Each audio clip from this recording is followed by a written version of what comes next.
बामन भगवान वही कहे, राजन जमाना बड़ा खराब है, लोग कहने के बाद बदल जाते हैं कि हाँ हमने दान लिखवाया था। तुम पहले संकल्प लो, जो हम मांगेंगे तुम हमें दोगे। बलि ने कहा ठीक है। महाराज बलि संकल्प के लिए जल का कमंडल लेने यज्ञशाला में गए।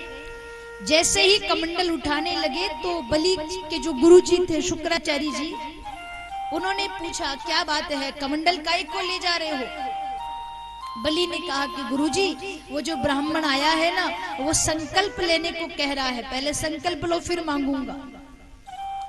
शुक्राचार्य जी ने विचार किया, इतने ब्राह्मण आके चले गए, किसी ने संकल्प लेने की बात नहीं करी। ये ब्राह्मण संकल्प की बात कर रहा है, हो ना हो भगवान विष्णु तुझे छलने आए हैं, अभी भी समय है बलि, अभी भी संभल जा, संकल्प मत लेना नहीं तो धनहीन हो जाएगा। बलि ने विचार किया, वो स्वयं त्रिलोकी का राजा है, वो मेरे घर काहे को मांगने आएगा। जल का कमंडल लेकर के जाने लगे। शुक्राचार्य जी ने समझाया, नहीं समझे। जब कमंडल लेकर के जाने लगे तो शुक्राचार्य जी महाराज से रहा नहीं गया, एक मक्खी का रूप बनाया और जो कमंडल था उसकी नाल में जाकर के बैठ गए। काय को बैठ गए? जल बाहर ही नहीं आने दूंगा तो ये संकल्प कैसे लेगा, और संकल्प लेने से बच गया तो इसकी संपत्ति बच जाएगी, अगर संकल्प ले लिया तो भगवान सब ले जाएंगे। मक्खी बन करके बैठ गए। अब महाराज बलि कमंडल लेकर के गए, बामन भगवान के सामने बार बार कमंडल को आड़ा टेढ़ा करे, जल बाहर नहीं आ रहा था। बलि ने भगवान को कहा, बोले मुझे लगता है इसकी नाल में कोई कचरा आ गया है, आप यहीं रुको, मैं दूसरा वाला कमंडल लेकर के आऊं। बामन भगवान ने विचार किया, कचरा है क्या? देखा, अरे शुक्राचार्य जी महाराज बैठे हैं कमंडल में मक्खी बन करके। अब महाराज इतना परिश्रम करके मक्खी बन के आए हैं, यदि कोई उपहार नहीं दूंगा तो अच्छा नहीं लगेगा। बामन भगवान कहे, बलि इतनी देर से यहाँ खड़ा हूं, एक कमंडल लेने गए, अब दूसरा कमंडल लेने जाओगे और कितनी देर हो जाएगी। अगर आप कहो तो आपके कमंडल के नाल में जो कचरा था वो मैं हटा दूं। बलि ने कहा, कैसे हटाओगे? बामन भगवान ने कहा कि मेरे पास घास फूस का एक छाता है, अगर आप कहो तो घास का एक तिनका तोड़ूं, कमंडल की नाल में डालूं, वो तिनके के साथ कचरा भीतर चला जाएगा और जल बाहर आ जाएगा। बलि ने कहा ठीक है, ऐसा कर लीजिए। बामन भगवान ने जैसे ही घास का तिनका तोड़ा, कमंडल की नाल में डाला, वो घास का तिनका शुक्राचार्य जी की आंख में जाकर के छिदा और महाराज की एक आंख स्वाहा हो गई। बड़ा क्रोध आ गया। क्रोध में आकर के शुक्राचार्य जी ने बलि को श्राप दे दिया, तूने अपने गुरु का वचन नहीं माना, अति शीघ्र धनहीन हो जाएगा। बलि ने गुरु की बात पर ध्यान नहीं दिया, संकल्प लिया और कहा कि आप जो मांगेंगे मैं आपको दूंगा। जैसे ही संकल्प का जल छोड़ा, बलि ने बामन भगवान को कहा, मांगो क्या चाहिए? बामन भगवान ने कहा, राजन मुझे तो बस 3 पग भूमि चाहिए। बलि ने कहा, बस 3 पग? अरे थोड़ी इतनी तो मांग लो कि तुम्हारा आसन ठीक से लग जाए। 3 पग भूमि में तो आसन भी नहीं लगेगा।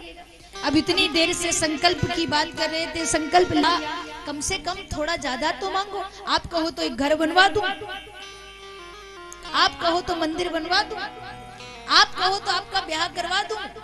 भगवान कहे बस 3 पग भूमि चाहिए, ज्यादा नहीं। बलि ने कहा, 3 पग भूमि कहां पर लेंगे? बोले जहां पे खड़ा हूं। बलि ने कहा, ये तो मेरे महल का द्वार है। भगवान ने कहा, भले आदमी पूरा द्वार थोड़ी मांग रहा हूं, 3 पग भूमि, मेरे पांव तो छोटे छोटे हैं। बलि ने कहा, ठीक है नाप लीजिए। जैसे ही बलि ने कहा नाप लीजिए, वामन भगवान ने विराट रूप धारण किया। इतना विराट रूप धारण किया, महाराज बलि तकते रह गए, भगवान के मुखमंडल का दर्शन नहीं हो रहा था। अब भगवान ने विराट रूप धारण करने के बाद 3 पग भूमि नापना आरंभ किया। एक पैर से सारी पृथ्वी को नाप लिया, दूसरे पैर से स्वर्ग को नाप लिया। जब भगवान के दूसरे पैर ने स्वर्ग को नापा, भगवान के दूसरे पैर के अंगूठे ने ब्रह्मलोक को नापा। उस समय भगवान के अंगूठे के नाखून से ब्रह्मलोक में एक छेद हो गया, जिससे गंगा मैया का प्राकट्य हुआ। बोले गंगा मैया की जय। जब गंगा मैया प्रकट हुई, उसी गंगा के जल से ब्रह्मा जी ने भगवान के चरणों को पखारा, गंगा मैया को अपने कमंडल में बिठाया। 2 पैरों में भगवान ने सब कुछ नाप लिया। अब कहा राजन, तीसरा पैर कहाँ रखूं?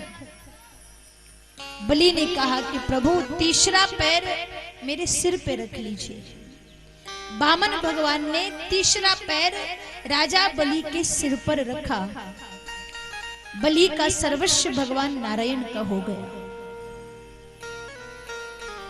भगवान ने देवताओं को स्वर्ग का राज्य दिया, मनुष्यों को धरती का राज्य दिया। राजा बलि को रहने के लिए भगवान ने सुतल लोक का राज्य दिया। भगवान बलि से कहते हैं, राजन, तेरे जैसा दानवीर ना हुआ है ना होगा। मैं तेरी दानवीरता से बहुत प्रसन्न हूं। कोई वरदान मांगो, आज जो मांगोगे वो मैं आपको दूंगा। बलि ने कहा, फिर आप भी संकल्प लो, कहीं मेरे मांगने के बाद आप बदल गए तो। भगवान ने कहा, मांगो तो सही, क्या चाहिए? बलि ने कहा, मैं तो बस इतना चाहता हूं कि जब जब मैं अपने घर से बाहर निकलूं तो मेरे घर के मेन द्वार पर मुझे आपका दर्शन हो जाए। मेरे घर के आगे शाम तेरा एक मंदिर बन जाए। मैं जब खिड़की खोलूं तेरा दर्शन हो जाए, और कुछ नहीं चाहिए। भगवान कहे, भाई सीधे सीधे शब्दों में क्यों नहीं कहता कि मेरा द्वारपाल बन जाओ?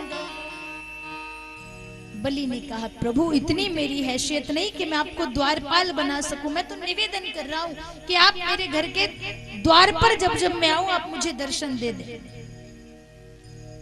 भगवान ने कहा कि तेरा कोई भरोसा, तू आधी रात को घर से बाहर निकलेगा तो क्या आधी रात को आऊंगा? बलि ने कहा, वो आपकी समस्या है, अगर आप बैकुंठ से आना चाहें तो वहां से आ जाइए। हाँ, यदि आप यहाँ रुकना चाहे तो मैं आपके रुकने की व्यवस्था करवा दूं। भगवान ने कहा, ठीक है, रुकने की व्यवस्था करवा दो। बलि ने भगवान के लिए बड़ा सुंदर मंदिर बनवा दिया, पर भगवान मंदिर में नहीं, मंदिर के बाहर द्वार पर खड़े हैं। कब तक खड़े हैं? 6 महीने हो गए भगवान को राजा बलि के द्वार पर खड़े खड़े। न जाने कब बलि घर से बाहर आ जाए। संत कहते हैं, ऐसा नहीं है कि भगवान अपने भक्तों को ही वश में करके रखते, कई बार भक्त के वश में भी भगवान हो जाते हैं। भगवान ने कहा है, भक्त मेरे जहां पांव धरे वहां धरूं मैं हाथ। मैं भक्तों का दास, भगत मेरे मुकुट की मणि। जब प्रेम बढ़ता है ना भक्त का भगवान के प्रति, तो भगवान भी अपने भक्त के आसक्त हो जाते हैं। आज तीनों लोकों का राजा साक्षात भगवान हरि राजा बलि के द्वार पे खड़े हैं द्वारपाल बनकर।